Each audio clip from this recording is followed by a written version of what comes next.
Hi, everyone. This is Hal Krosman with Screenwriting U, and today we're going to be talking about the streamer changes that are affecting your TV writing. So there's a bunch of things that have happened. I'm going to focus on a couple that I think actually point to decisions that you may want to make. We'll start with an overview of the streamer changes in general. That will then talk about project selection. How do you choose a project that has a better chance in this environment? At that point, then we'll look at some writing strategies that will increase your chance of success in with the situations that are happening. And then we'll talk a little bit about the upcoming class, Binge-Worthy TV, for those of you who want to end up being an absolute master at writing TV that fits what the streamers need. So our purpose here is first to know what's coming up and to plan your strategy ahead of it, to be ahead of it. And that's really important. It's like there have been changes that have been happening. There's been lots of things going on. We just went through a couple of strikes, and we still actually have the IATSE one that hasn't been completed yet. But in the midst of everything else that's happening, the more you understand, the more you can prepare for the future.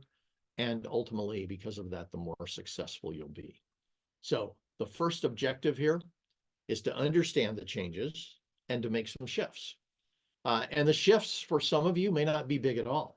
It may be that if you already know the model that we've been using, if you already are designing things in a way where you're thinking about the future or you've kept up with things, great, spectacular.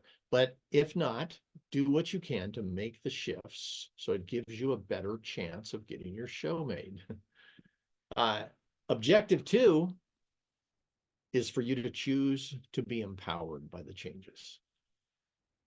Sometimes when changes happen, people kind of go into a mode of disempowerment, maybe feeling like victims in the situation or being upset that it's not the way it used to be and that kind of thing. In this case, you become so much more successful if you embrace the changes and you just go, yes. And then this is the other part. Just keep elevating your writing and keep writing no matter what. Sometimes I see people, like when the strikes happened, we had some people that basically went, oh, okay, well, I'm not writing anymore. And that didn't benefit them. It's like, please don't shut down over whatever happens in this industry. The industry is the industry. It's going to be based on, what the streamers do, at least for the near future. So again, I would just embrace it and go with it. The change. So I'm going to point to a couple of changes. And when I say them, they actually won't sound like they mean that much, but you'll see that they do. So keep this in mind up front. The streamers are huge corporations. They are going to do whatever it takes to improve their business model, their income, and their profits. And back when I was doing corporate training, I worked with about 100 different major corporations, and it's like the bottom line is the driver of pretty much everything. So that's just the nature of this particular beast. Our job is to be able to understand it and work with it. So change number 1. They started this, 6 months ago or so. They've been very quiet about it. They're focusing on their ad tier where subscribers pay, but also accept ads. So at the present moment, this is Netflix. Netflix has 2 major plans. They have an ad plan and they have a without ads plan. Now, there's a couple of things to notice right off the bat. The without ads plan, they raised the price on it, and they did that intentionally to cause people to go to the ad plan. Notice the ad plan is about half the price of the without ads plan. And here's what's going on with that. Netflix already has a higher average revenue per user in the ad tier than in the standard subscription tier. Now, just think about that for a moment. The ad tier here is half the price, and they have already, this one already is more profitable for them because of the ad revenue. So this is where they're going to go, right? That's what is going to happen. We'll talk about that here in just a little bit. Then the second thing is what they're going for right now is building libraries that can bring in new subscribers and keep the current ones engaged, right? But this is, up until this point, or at least over the last couple of years, we had a couple of things going on that, that the streamers had gone to like 8 episodes in a season. They had gone to some A-list actors doing things and things like that.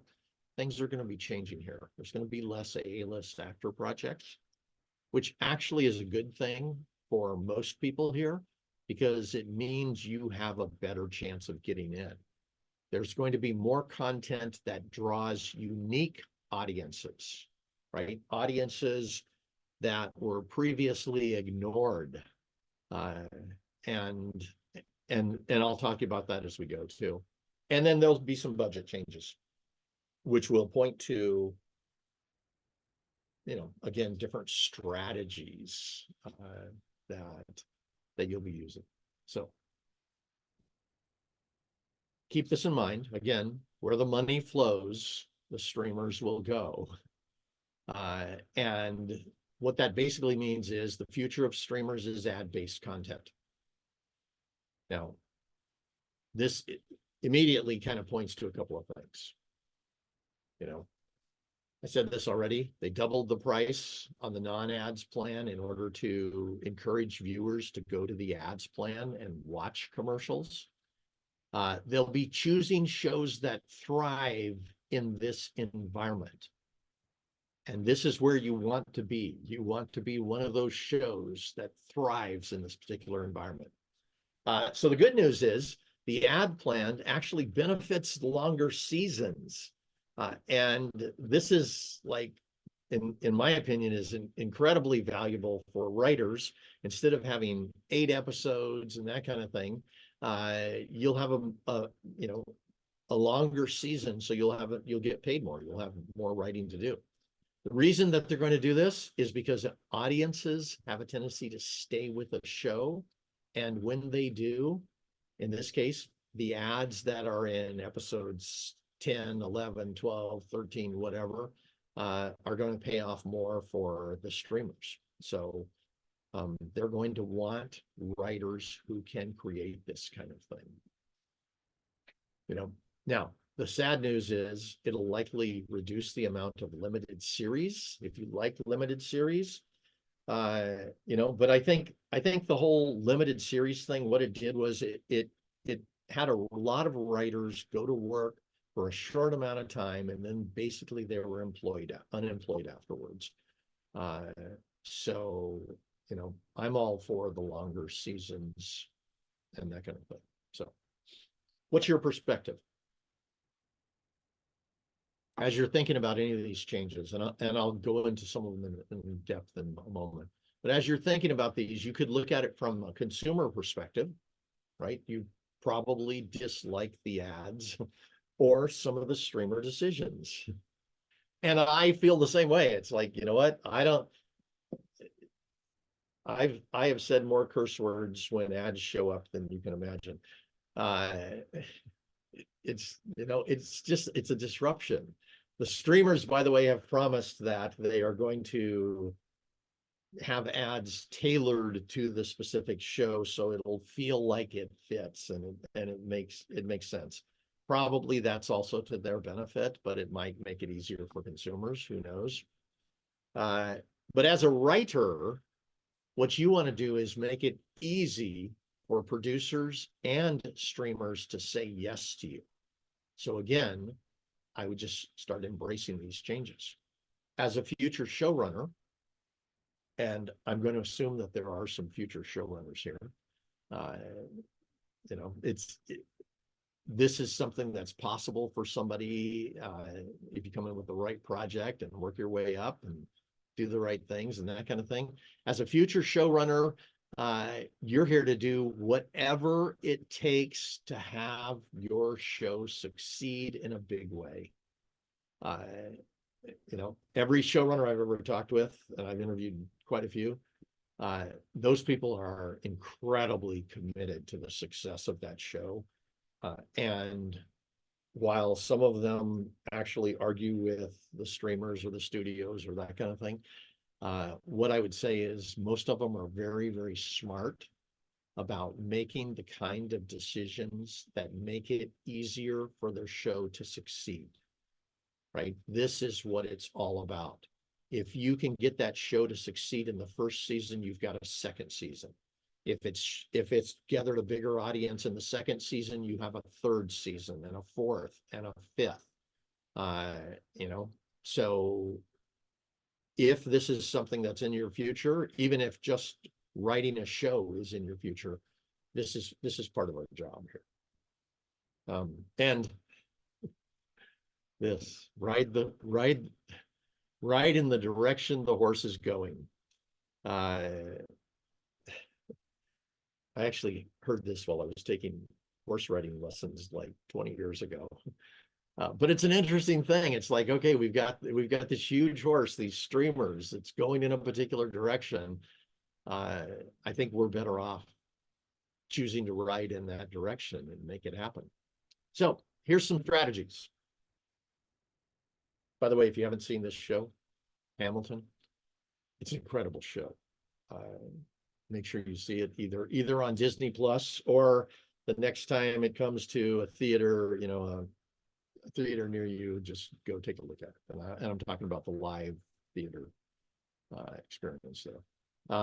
But the reason I put it up here is because projects that can draw new audiences are part of what streamers want, right? They're looking to bring in audiences that they have not appealed to before. And I'll show you why in just a second. But if you think about it just for a moment, the streamer model, when it first came out, it was like, oh my God, is that real? And then people started flocking to it. And then they had some, you know, huge successes.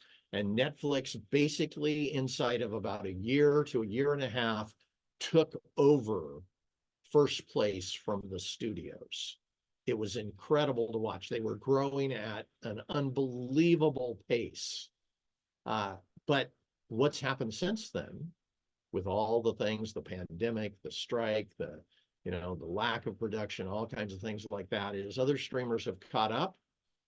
Almost all the studios now have their own streamers that are competing. And most of them have kind of maxed out their audiences and they need to take them to a new level.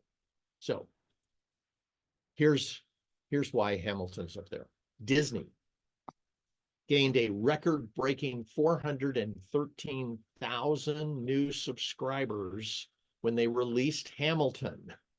And let me just read the rest of this. In short, content with specific cultural relevance attracts a new pocket of subscribers. Be thinking like that. In this case, you know, we have a show that first time I saw it in the Pantages Theater here live. It was stunning. It was incredible. It was unbelievable.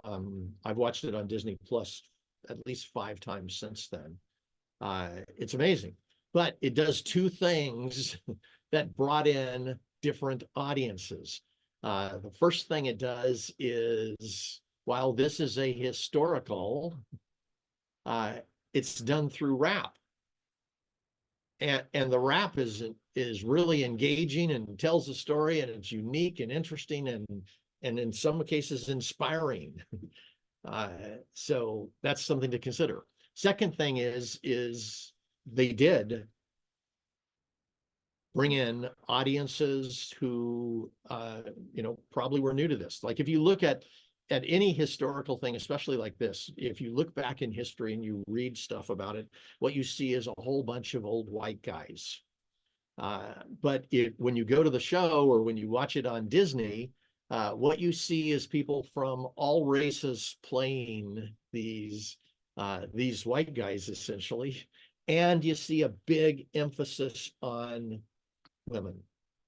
So they took something that was all white guys and they turned it into something that brought in a completely different audience, and brought in people that were interested in rap and that kind of thing. So it's very, very interesting what happened with that. The lesson here, they need shows that will draw in new subscribers.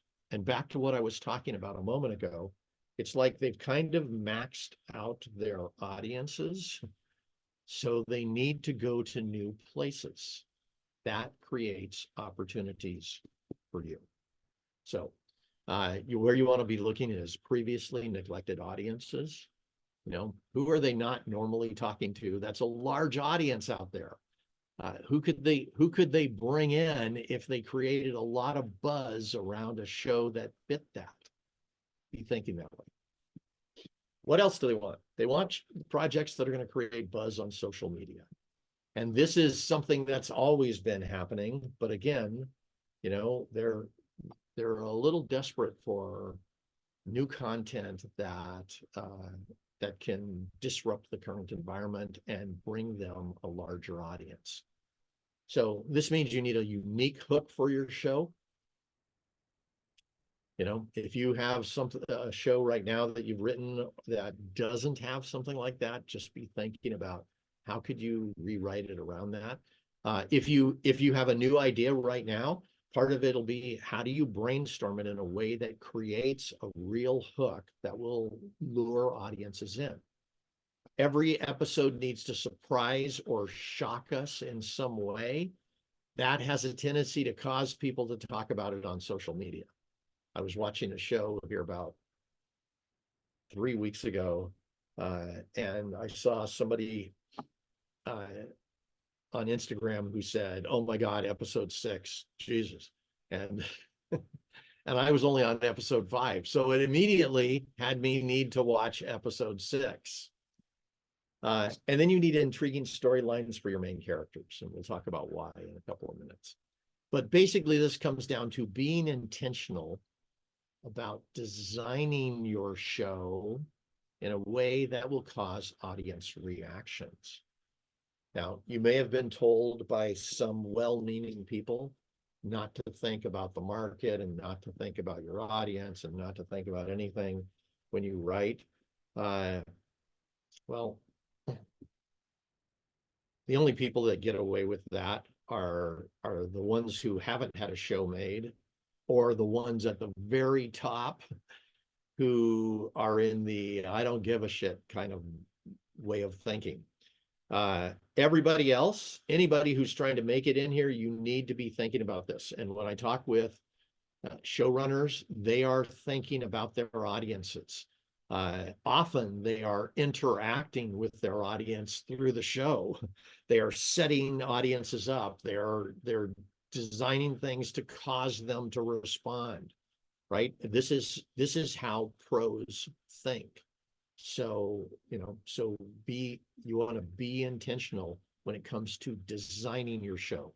And by the way, this part right here, most people aren't doing this. Most people who are writing things that are being submitted to contests are just writing what comes to them instead of going, okay, wait a minute, what will make this show incredibly successful? And then how can I design the show around that? So more on that later. So, and then this is some of the good news, longer seasons, right? Instead of 8 episodes, they're encouraging more. And that could be, it might go to 13 or more, who knows? Or it might just be something where they're just saying, here, as long as you can hold an audience, keep going. we'll see. We're going to see how this plays out. But what I know is the 8 episodes that almost every show has kind of been restricted to, first, isn't good for writers. So if they bumped it up to 12 or 15 or whatever, or if they said the showrunner gets the choice on that, I would say you have a much better run if you're doing 12, 13, 15 episodes. It's like with 8 episodes, it's like, wow, you just barely got in there and you started working, and then all of a sudden it was over. And from a writer payment perspective, I just don't like that. So this is nice. This will be good. What they need is they need shows that will hold an audience. So this is the other thing you want to be thinking about. How do I have this show keep me engaged? I won't say the name of this show, but I watched a show the other day that had 3 seasons. I don't know how it got to 3 seasons. I was probably 6 episodes into it and I completely lost interest. They had just too much exposition. They had kind of predictable storylines. It was an older showrunner who had been part of the previous TV world and that kind of thing. And it was like, it wouldn't hold me. It wasn't something that kept me engaged. I've had other shows that I watched every single episode of every single season. So that's what you want. You want to make sure your show will hold the audience.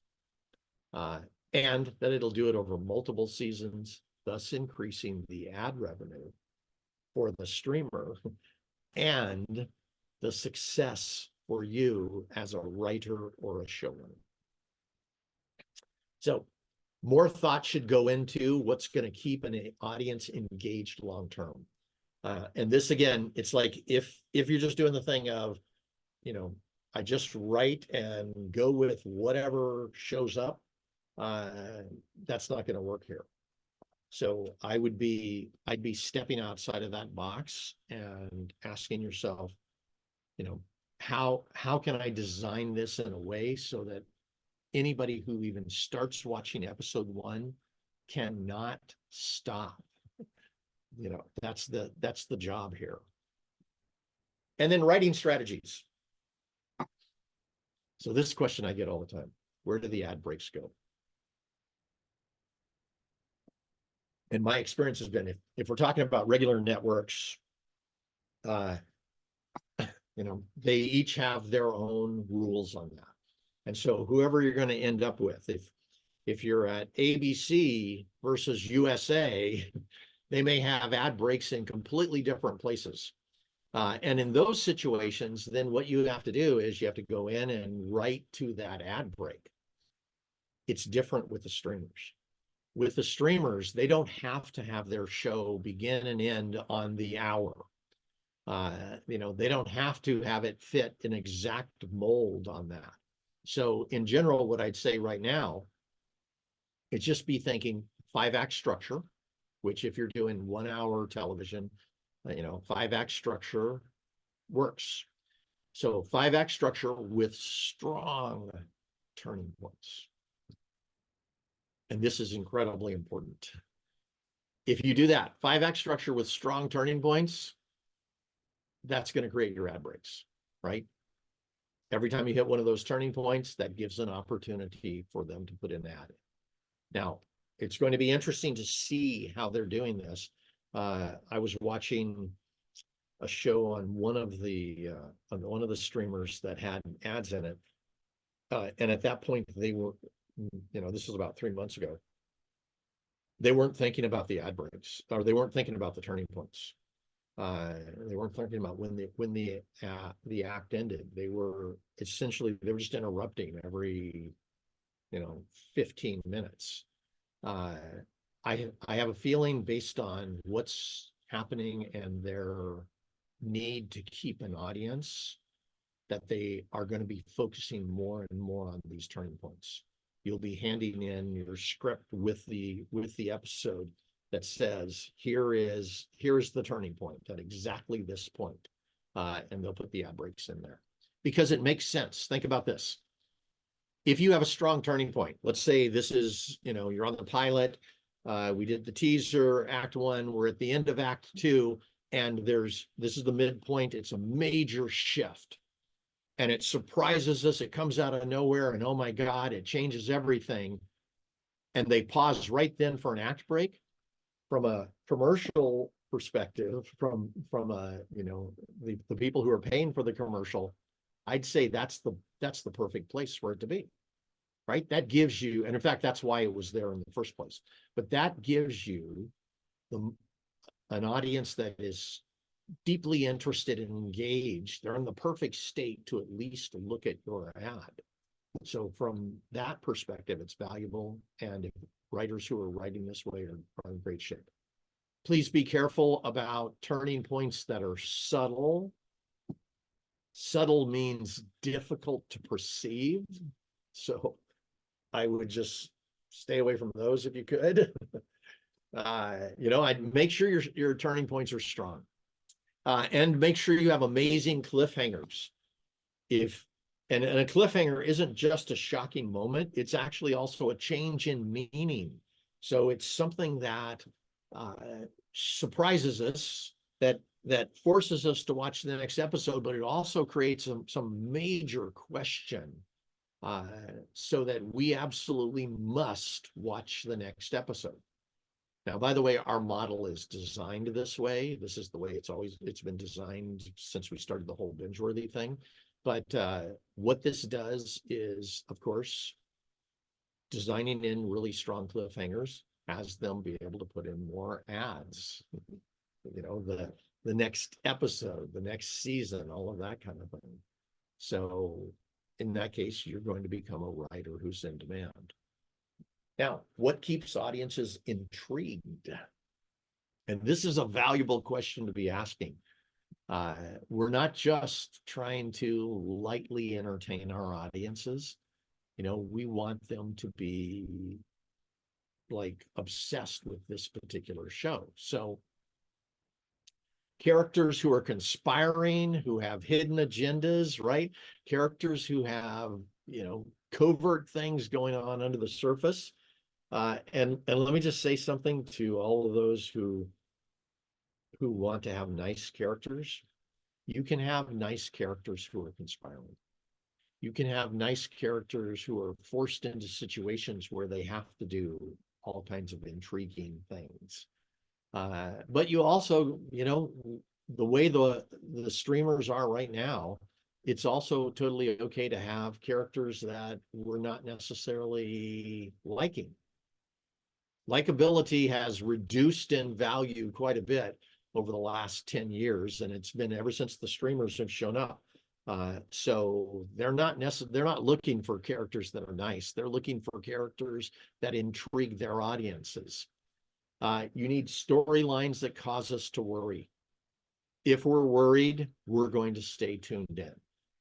So that's important. And you need a plot that keeps us wondering. And again, this is the perfect way of keeping your audience both engaged, and at the same time, having them be obsessed about your show and want to talk about it and interact on social media and all that kind of thing. So focus on intrigue. It's incredibly valuable. If you aren't already a master of intrigue, this is something that we've mastered, that you will absolutely love in our program. So how can you surprise your audience? I think surprise is one of those things that does a couple of things. First, it creates this moment, right? This emotional moment of excitement. Second, it has us rethink things, and it has us question what is going on. And that has us engage again. Third, it creates that whole thing of, again, us wondering and what else is coming up. If you surprise us 2, 3, 4 times, we're going to look at the rest of the show assuming it's going to be that way. So this means twists that send us in unexpected directions. It means multiple layers with shocking reveals.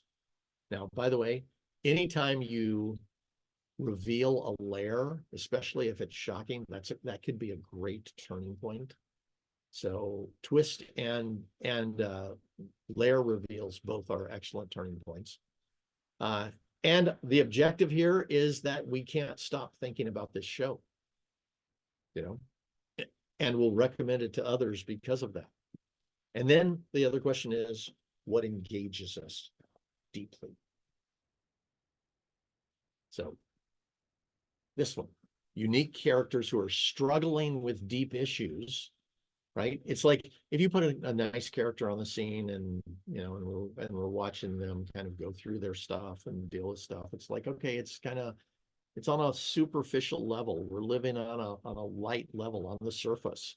But if you have them struggling with deep issues, and especially if you're putting them in distressing situations where they have to fight to survive, that's going to engage us on multiple levels. Now, let me pause so this is really clear. This whole thing that I just said, obviously could be an action story, it could be a thriller, it could even be a horror. But it also could be a drama or a rom-com. You could, you know, you could have a romance where basically they feel like they're fighting to survive. They're fighting to be able to have the love they want.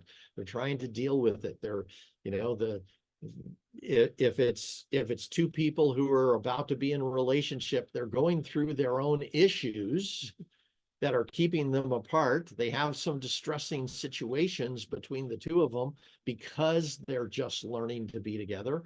And they may have to, like, literally fight with each other, argue, have conflict, all that kind of thing, in order to feel like they're surviving in the relationship. So this doesn't just mean physical conflict, and it doesn't just mean one genre. It can apply to any and all genres.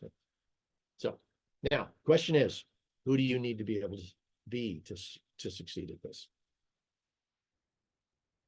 And coming in, if you're new to the industry, let me pause for a second. I want to be clear. There's a bunch of different routes in. Most people think entirely just about the writer's room. How do I get into a writer's room? But it's not just that. We have writers right now who have made a deal with a producer that's a small producer who already has a deal with Netflix or one of the other streamers. And our writer in that case is the sole writer on the show. The producer is giving them notes as they move forward, but we have a bunch of different writers who are doing that, where they're the only one and they get sole credit as the writer of that show. And very likely, depending on the deal they may get the creator credit also. So who do you need to be able to make that happen? First, I think you need to be able to accomplish anything when it comes to writing. So this means you can generate ideas and solutions fluently. And I put that word in there on purpose because, in my opinion, this is a language. Being able to create ideas, it's like if you have it where I can only create an idea when it just happens to pop into my mind, you haven't learned this language yet. You haven't learned the level that you need to be at. Where you need to be is that you can generate ideas and solutions on demand, right? It's something that you're really good at. You need to be a master of high-level writing skills, because basically some of these shows are some of the best writing I have ever seen. For you to be able to compete, either to get into a room or to have your own show that where you're the sole writer on that, you need high-level writing skills. You need to be able to write things and create multiple levels of emotion, create multiple levels of meaning, and be able to pretty much accomplish anything. And you need to be able to do that on demand. You know, if the showrunner comes back to you and says, hey, you wrote it this way, we need it written this way, and they have a different way. You need to be able to do that, and you need to be able to do it right then, right? If you're working with a producer and you're the only one, it's like, you've got to do this every day. Now, second, you need to be able to create shows that market themselves, as in, once they are put out there, they're going to create interest. And part of that means you've got to have a high concept. You've got to have something that a 1 or 2 sentence explanation of your show immediately hooks people. It also helps to have a great title that truly fits the essence of your show, and that people are instantly interested because they see it. And then, and this is the big thing that we're working towards, is it needs to call to an audience. So, when we're talking about those previously ignored audiences, this is kind of your chance. You can call to an audience. You can essentially look, if you know of an audience that hasn't been taken care of, an audience that could be somebody that would be for a streamer.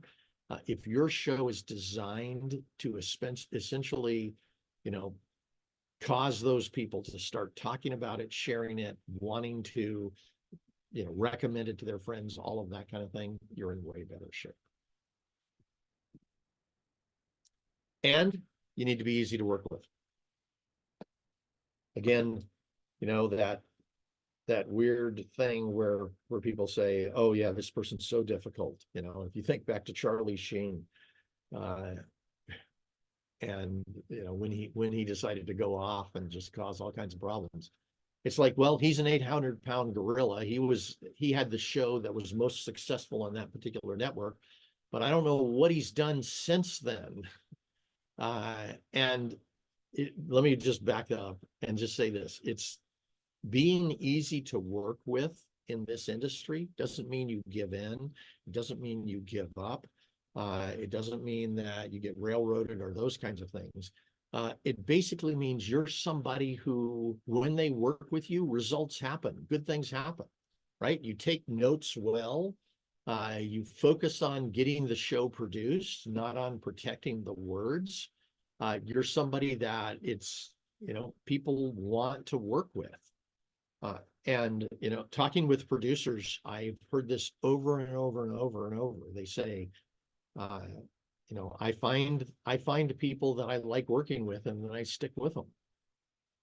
And you'll see, certain directors work with certain actors. They work with certain writers. They have had years and years and years of success with those people because they found somebody they could work with easily. Now, it's the same thing. You don't want to be working with a director or producers who are difficult to work with. You want to have a great life, and you absolutely can. And then you need to be great at pitching. And this doesn't mean that you have to be a performer. Once you get inside a writer's room, part of what you'll do from time to time is pitch ideas. You may have a different direction how something could go. You may have a new character they could introduce. You may have an idea for an episode. And you'll be pitching those ideas to the showrunner, and hopefully getting yeses out of them. And if you get no's, it's totally okay. You just learn from it and move forward. So this means you need to understand the needs of the producers or showrunners, agents, and streamers, those business people that you're working with. And if you do, it's easier to pitch because you're pitching to those needs. You need to have engaging pitches that are short and powerful. And by the way, this doesn't mean you stand up and start yelling, but it means that you said 2 sentences and it lit up the whole room. Oh my God. And you can do that, by the way. It's just a way of thinking. It's a way of creating. And you need to be able to present comfortably. Now, if you get into a room, over time, you will get to the point where you're comfortable and you will be able to present comfortably. But this is also about you having confidence in yourself, because you really do understand what you're doing. And so because of that, you don't have to jump up and down or act crazy or yell or do any of those kinds of things. You can just present in a way that makes it easy for people to say yes to you. So that is incredibly valuable. So do you want to master this game?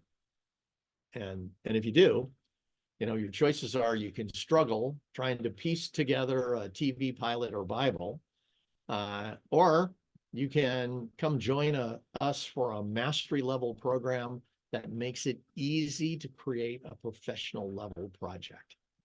And here's part of what this particular program is. We've got all the answers that you need in it.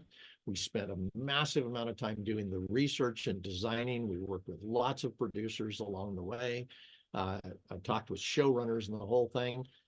We have every single skill in there is a professional level skill, which my job is to make it as easy as possible for you to learn that and to be able to master it.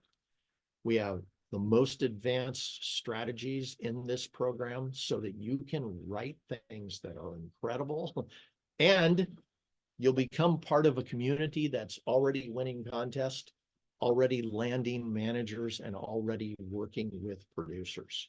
So, if this is something you want, just stay with me for about 5 minutes. Let me just walk you through what the class is. This is a program that we're just now finishing up one right now. And the people inside it have said it has completely changed their life as writers. So it's a 5-month-long class. During that period of time, you'll be getting lessons on a regular basis that will show you how to make your show absolutely great. There are 10 to 15 lessons in every module. And here's what module 1 is. Instead of just getting an idea and just starting to write your pilot, what we do is we do what the pros do. We do what the showrunners do. We design the TV show first. And this means, decisions are what sell shows, by the way, and the writing confirms the deal. So the decisions that you're making, when you make a decision on the title of your show, when you make a decision on the concept of your show, when you make a decision on who the main characters are, when you make a decision on what's going to keep an audience engaged all the way through, these are the decisions that sell shows. During module 1, you are going to create the 50 most important decisions of your show. You will make these decisions. I'll walk you through exactly how to do it, so you know what you're doing. And you'll know what the criteria is. You will be building your show every single step of this part of a module, of this part of a program. And by the time you're done, what you'll have is you'll have the decisions that'll make your show great. You'll have the decisions that give you a real chance of selling. And when you complete the module, you will have a framework that you can glance at any moment. I have one right here. That's basically a 2 to 3 page framework that has all of those decisions so that you can glance at it at any moment and know exactly what to do to move this project forward and make it sell. At the end here, I'll give you a special price on it. Let me tell you about the rest of it. Module 2, then you create your TV pitch Bible. And again, most people would go right to writing their pilot. We're not doing that yet because this is part of what sells it. Your TV pitch Bible essentially is going to give you the direction, the entire direction, to be able to sell this project. So this makes a big difference. Our pitch Bible, by the way, our TV Bible, is based on what producers and funding sources have said they needed. So we're not making it up. We're not looking at, all the examples that are online that came before the streamers. There's a lot of stuff out there that confuses people. We went straight to producers. I interviewed them. I talked with them about what they needed. We then talked with the funding sources to find out what they need. And so the specific criteria for is for the TV Bible that has a chance with these funding sources. Then we did one other thing that nobody else does. We made the TV Bible a page turner. And what this does is this. If somebody just opened up your TV Bible to page 4 and they read the paragraph right in the middle, they would become more interested immediately, right? So we looked at this. Most people look at a TV Bible as this thing you add afterwards, and you just fill in whatever you can and put some pretty pictures in there. What we did again is we talked to producers and said, what do you need there? And I watched a couple of producers go through and look at TV Bibles. And if they're not incredibly interesting, and if they don't show the 50 decisions we were talking about before, you're history. So this makes a big difference, and it increases the chance that you can make a deal with somebody. Then in module 3, now it's about your brilliantly complex pilot outline. Now, there's 2 things I want you to see here. First is these words, brilliantly complex. Your pilot outline, and let's go right here. It needs to be 5 layers deep. And this is when you're talking about your pilot, most people who are submitting to contests at the present moment have pilots that are 2 layers deep, not 5.